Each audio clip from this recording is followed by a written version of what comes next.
This is Tamir Rice. On November 22, 2014, he strolled around the Kudel Recreation Center waving a gun around. This worried passersby until one of them contacted 911. Cleveland Police, Hollinger. Hi, how are you? Good. I'm sitting in the park at West Boulevard by the West Boulevard Rapid Transit Station. And there was a guy in there with a pistol, it's probably fake, but he's like pointing it at everybody. And where are you at, sir? I'm sitting in the park at West Kudel, West Boulevard by the West Boulevard Rapid Transit Station. He's blowing it in on his, it's probably fake, but you know what? What does he look like? He has a camouflage hat on. Is he black or white? He has a gray coat with black sleeves and gray pants on. Is he black or white? I'm sorry. Is he black or white? He's black. He's sitting on the swing right now, but he keeps pulling it in out of his pants and pointing at people. Probably a juvenile, He's pulling it in out of his pants. I don't know if it's real or not. Okay, we're going to count it. Thank you. Thank you. Field Training Officer Frank Garmback and his trainee Timothy Lohman of the Cleveland Police Department responded to the call. But the action they took was either an irreversible mistake or a horrible act of crime. The situation was unthinkable because Tamir was only years old. But it was about to get much worse. In the confrontation that followed, Tamir was down and this is the Garrity interrogation that took place later for FTO Frank Garmback and Timothy Lohman. So, what was the inside story? Let's hear it from Frank and Timothy. Timothy Lohman, patrolman for Cleveland Police. All right, I'm Detective Diaz from the Cleveland Police Homicide Unit, and we are here for the interview of Officer Timothy Lohman. Officer Lohman, you are being ordered to this interview pursuant to the orders of the Chief of Police and to the established principles of Garrity versus New Jersey. What we're going to ask from you is that you just give us an accurate account of the events that occurred on Saturday, November 26, 2014 at 1910 West Boulevard, which is Kudel Rec. If we could just start on from Saturday, November 22nd, what time you started work, who you were assigned with, and go from there. I was assigned to zone car 1 Adam 25 with police officer Frank Garmback. His badge number is 1582. Roll call took place at 14:30. Okay. Just go from there. Okay. Well, first off, let's just go real quick. Your partner was Frank Garmback, badge 1582. He was your training officer that day? Yes, he is my field training officer. All right. When did you graduate from the academy? I graduated August 28th of this year. This year, 14? Mm-hmm. So you've been on the streets just over a month? Okay. Yes. Right immediately out of roll call, we do our usual vehicle and equipment checks, and we had a call. Our first call was to an alarm at St. Ignatius Church. Okay. We tended to that matter, and we heard over the radio that they were in need of a car at Kudel Rec Center for a male with a gun pointing at passerbys. So we answered that call and said we would be en route. And what type of assignment is that? Code 1? It's a code 1. Yes, it is a code 1. While en route, Frank, being my field training officer, said, knowing that this is a call with a male with a gun, what do you do? And I said we're going to be at like an elevated level. We're going to be very cautious of what we do. Our approach is going to be different because it could put us in harm. So Frank said, very good. He's like, now we're going to be prepared. Please, take your weapon out, just in case, because we could come under fire at any time. Okay. Now, over radio, we also got a description of the male. It was a black male with a camouflage hat, wearing a gray sweatshirt with the black sleeves. So while en route, Frank decided to go from the south end of the park, I believe, which is Madison, and there's a fire station right there at West 100th. Okay. And we entered through the sidewalk, like back area of the near the fire station over there, and went on the grass. Okay, so you're entering the park, the grassy area, and immediately you see a male sitting underneath a gazebo by himself, just at a picnic table. As we are getting closer, you can the male matched the exact description that radio gave us: the camouflage hat, the gray sweatshirt with black sleeves, and it was a black male. This interrogation is about scene recreation. Officer Lohman has been with the Cleveland Police Department for just over a month and had prior training from the Cleveland Heights Police Academy.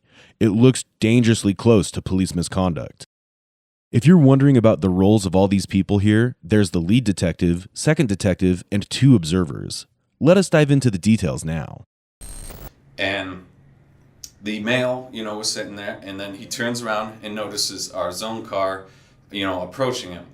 The male immediately stands up, and he grabs a gun off the table and shoves it in his waistband. Okay, but how far do you think you are away from him at that point? I would say 30 yards, maybe. I would say about. I'm not 100% sure. I would say about at least 30 yards. And is your lights on at this point, or did you turn them off? If you remember. I cannot remember. I would assume they would be off, but I can't 100% tell you. Okay. Could I answer a question? Sure. Do you, as a driver officer, do you control the lights and sirens? I do not. At the time, my gun was in my hand, and I was focused on the suspect. And then Frank was, he was the driver, so he was, controlling the car and, making sure. And there's a lot of snow and leaves, so Frank had to really, control the car and watch what he was doing. So. All right, so you're about 30 yards away. You see the up. You see him grab a gun from the table. Yes. And what and happened? He shoves it in his waistband in the front.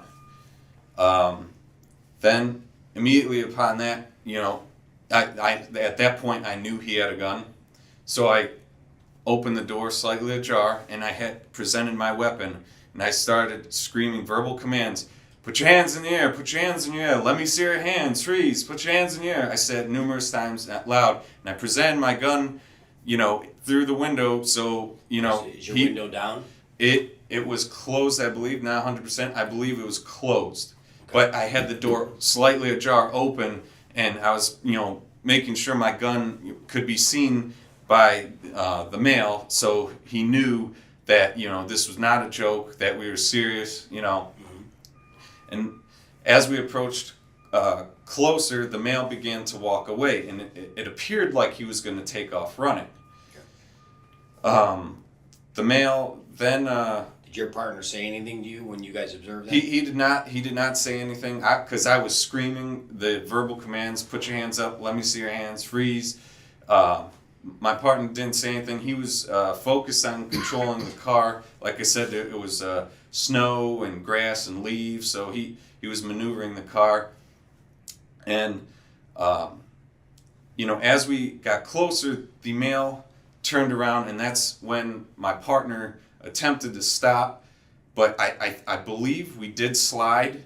There were like roots in the grass, I believe, from us trying to stop. Mm-hmm. So when we finally slowed down enough, I pushed the door open and had my gun presented in my right hand like this.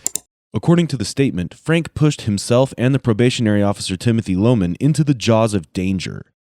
If a shooter was on the loose that day, their loud entry would have given him enough time to take cover and shoot both the officers. What does FTO Frank have to say about this? I like to catch perps, suspects. I like to catch them, and if I go lights and sirens, they hear me, and they're not on scene anymore. All right, so if Especially with the male. I believe I'm familiar with the area, but 100th Street kind of dead ends into the park. Correct. So when you get to the end, you don't have to worry about traffic, so your lights go off. Right. And you also want to have the element of surprise when you get Right. there. So your lights are off. You're obviously in a marked police car. Correct. The lights and sirens on top, but you turn the lights off. Correct. All right. How were you dressed that day? I was dressed in full Class B uniform, my outer vest carrier, long sleeve shirt, long sleeve police issued shirts, CPD patches on it. CPD patches, my badge, full duty holster. Okay. What, as far as weapons that day, what did you have? Your city issued firearm? City issued firearm, city issued taser, my pepper spray. Those are the weapons I had. Any secondary guns? No. No secondary guns. Okay. All right. You said when you pulled in the parking lot, you guys can see. When you pull in the park, you can see the guy. As I get up onto the sidewalk, I can see the guy that matched the description, not on the swings like they said, but in the pavilion. Okay. The gazebo pavilion. And as you got closer, you said that your partner starts yelling out to the guy, "Show me your hands." I'm driving up there. I'm at this point, I'm even with the swings coming in there. This is when the gentleman gets up off the bench and starts walking. Okay. I tell him, he's gonna run. Timothy had already been warned to be prepared for the worst. He arrived and saw a non-complying man with a gun. From 10 to 12 feet away, the situation was too confrontational to try and converse. Suddenly, it became an armed action plan. But high-stress situations are a part of police training. So why were these officers not prepared to face this dilemma? As I get closer and closer, the stops and turns and faces us. At this time, I can hear Patrolman Loman yelling, "Show me your hands, show me your hands, show me your hands." I can see through here, reaching, pulling. Take your time.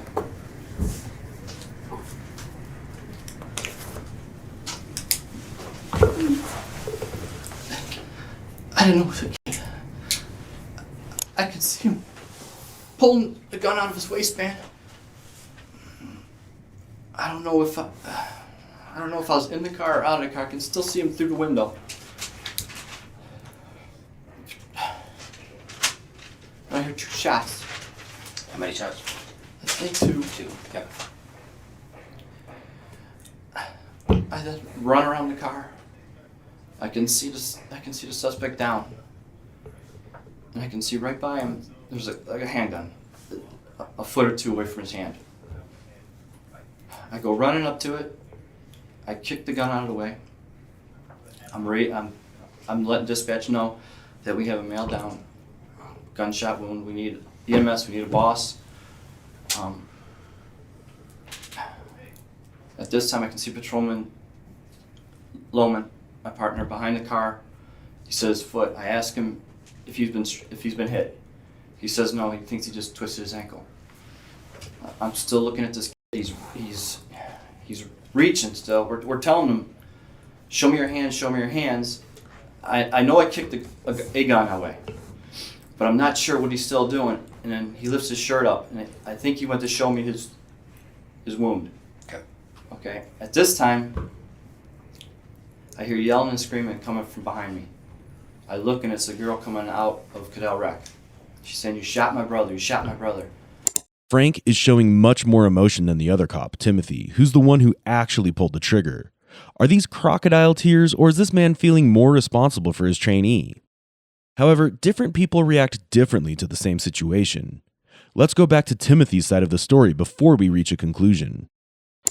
And as he's turning, he looks at me, he lifts up his shirt, and he takes his other hand and reaches down and begins to pull up a weapon, a black gun. And the subject, had the gun in the abdomen area, almost raised, and I fired 2 shots, and then I attempted to take cover and move. And in the process of taking cover, I believe I twisted my ankle and slipped and fell. And I was on the ground, but when I returned upward, I was leaning on the cruiser because my leg hurt. I was at the back of the cruiser, the rear end, but I couldn't stand because I had injured my ankle.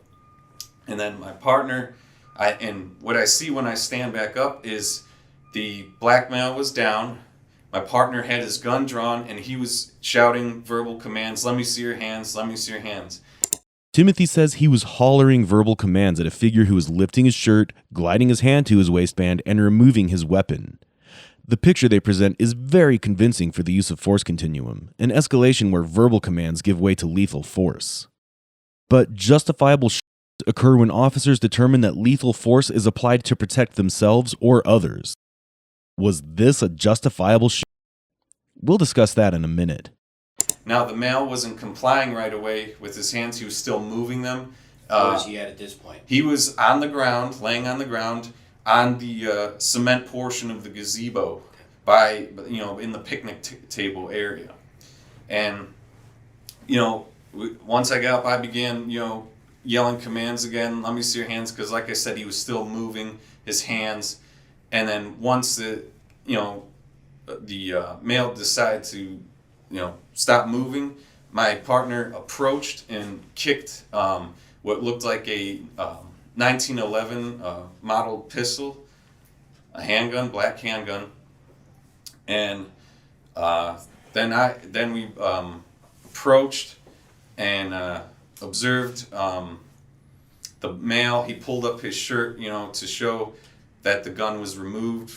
Like, he didn't say anything, he was just pulling up his shirt, and it also exposed the wound to the upper abdomen. And I'm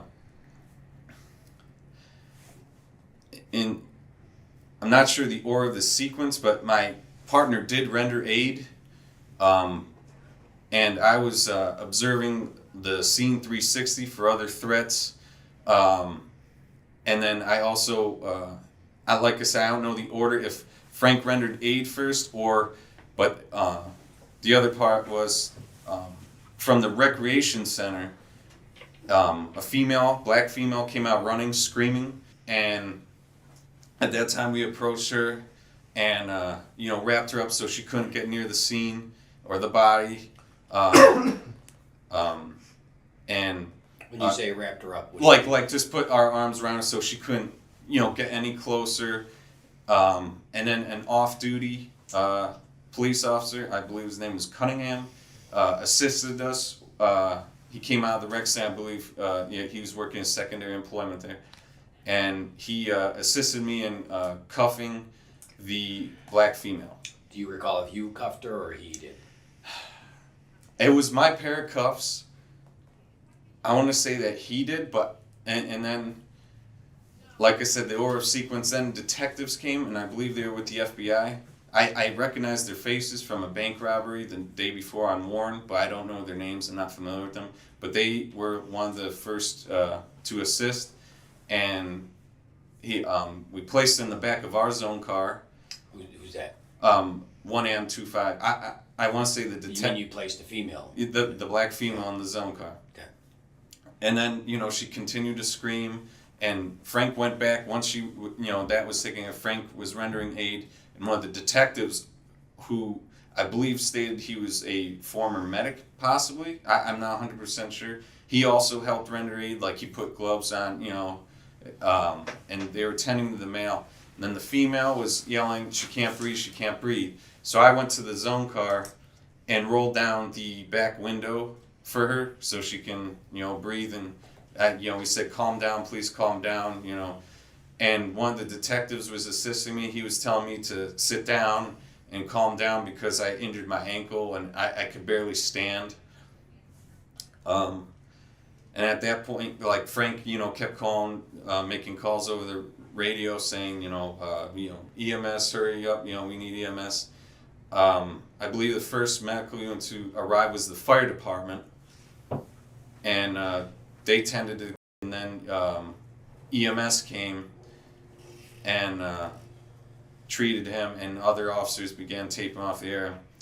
Now, once we actually were able to slow down and observe what happened, then we did realize that it was a juvenile. We were not sure of his age, but at that point we could notice that it was a juvenile.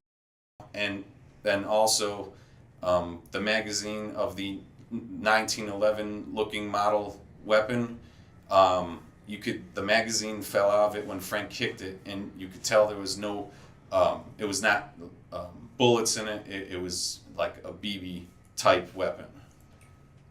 The child was playing dangerous tricks because he was a child. Very bad timing indeed. Many jurisdictions have laws requiring BB guns, airsoft guns, and other replica firearms to have visible markings, typically in bright colors such as orange, to distinguish them from real firearms. This was something Tamir's gun lacked. The officers were simply not expecting a child with a BB gun. What they saw was a man lifting an M1911 in their face. They were fearing for their own lives. Law enforcement officers are often required to make split-second decisions in high-stress situations. Justifiable shootings may occur when officers believe they have no other option but to use lethal force to address a threat swiftly. Except this was not a threat. It was an impression of a threat. So, I wanted to get out of the cruiser as fast as possible, because the male presenting a weapon was an immediate threat to myself and my partner. So I reacted in such a way that I was, trained, in defense, firing 2 shots and, rendering the suspect, down. At some point right after the incident, did somebody confiscate your weapon from you? Sergeant Rutherford did. Okay. She took my weapon, and then when I was being treated by EMS, Deputy Chief Tomba took my 2 magazines. What's interesting here is that the officers did stick to all the guidelines, including warning, repeated verbal commands, and action during imminent threat. But the situation itself was one where none of these guidelines were applicable. The officers' thoughtless actions questions the practice of justifiable shooting here. But will these officers be charged for their mistakes? When you did fire your weapon, were you actually outside the vehicle? I had the door propped open, and I probably was in almost like a halfway crouched manner. I wasn't like fully standing up, I would say. Like, could you stand up? Like I was Kind of probably like about like this, Okay. and I believe I shot just with one hand. So Not- this would be the door. This would be the car door. because you're Right. the passenger. Right. So Right. I am the passenger. This was the car, the seat that you would have been in. Yes. And you're out of the door now. Yeah, I'm like in the doorway, and the subject's about, right where he is, a little bit farther. And I fired 2 shots. And then, like I said, I tried to go to the rear of the zone car for cover. So I probably, I was not standing fully up in like full presentation like this. I was, it was that quick where the black male turned, lifted up his shirt, grabbed, reached in his waistband, pulled up the weapon, and that's, at that time I was probably about like this, and that's when I had to fire 2 shots and attempt to gain cover. For purposes of the video, Yes. you are the passenger officer. I am. You are traveling, which would be northbound. Yes, towards And Brisbane. so you would have your right-handed. Yes, I am So right-handed. your weapon's out, and you would have to reach a little bit across with your body to open up the door. Yeah, to open up the door. At that point, I was probably seated, this is like the cruiser car, I was probably seated like this, Okay. get ready. I was ready, for any type of action, like if he took off running, to, get out of the cruiser, or if he did turn around and fire, that I would be ready to react to that. Okay. So I was, preparing myself, as, Frank, as my training officer, he told me to be prepared for anything, and the elevation, the level that we were at, it got higher and higher and higher, just because, first you see him, the male matching description, but then you see the gun, and then now he's, walking away, and now, he's presenting the gun, he's pulling out his waistband, so your levels were getting higher and higher and higher, and the threat just became incredible, where, I had to, make the decision fast, because Frank and I were in immediate danger. If the subject did pull out the gun and present it and point it towards us, I would have been shot, and possibly my friend, my partner would have been shot, especially due to the close proximity that we were at. We were easy targets, and plus I was stuck in the doorway, and my partner was still seated in the driver's seat, so we were basically sitting ducks. Okay. If what Frank and Timothy did led to this fatal shooting, what was the procedure they should have followed? Let's imagine scenario B. where they take a less dramatic entry into the park and do not freak the out. Frank does not give his trainee an adrenaline rush, telling him to prepare for the worst, and Timothy does not make a rookie mistake. Once they spot the suspect, they take cover and interact with him. None of this was done. Instead, Tamir was killed within 2 seconds of engagement. There was an easier way that was never taken. Frank Garmback was given a 12-day suspension for his role in the Tamir Rice. A grand jury declined to indict Frank and Timothy in the boys' death. However, a year later, a new detail was uncovered regarding Timothy. Later, the investigators learned that he had been given a choice to resign from his previous police department instead of being sacked due to him being emotionally unstable. But he didn't disclose these full circumstances when applying to join the Cleveland police force. Tamir stood 5 feet 9 inches tall and weighed 155 pounds. He made a series of movements which made it seem like he had a lethal weapon in his hand. But he was just a with a toy gun. The price he paid for the sloppy work of the officers is inconceivable. Samaria Rice, the boy's mother, went on to say, "I have yet not received an apology from the police department or the city of Cleveland in regards to the of my son, and it hurts." I am tired and I am numb because what law enforcement has done to my family. I'm not able to have no enjoyment out of life, for real. So I've been in counseling, also known as Tamir's, and it's going to be an ongoing thing because I suffer with PTSD in the most severe way, the most severest form. It's almost like I've been in a war. So I'm just trying to figure out, when does this stop? This act first, question later approach, where police act swiftly without inquiry, along with the immense power vested in law enforcement, are viewed as factors that provoke fear rather than being seen as aids. The tunnel vision and the pressure to act quickly cannot excuse officers trained for exactly this. The person who reported Tamir had also stated that the gun was probably fake. But if he's pulling it in out of his pants, I don't know if it's real or not. Well, This shows that this incident was a failure of the system from top to bottom because the operator failed to convey this to the officers. What matters is just one question. Do you think it was a justifiable error in judgment? Let us know in the comments below.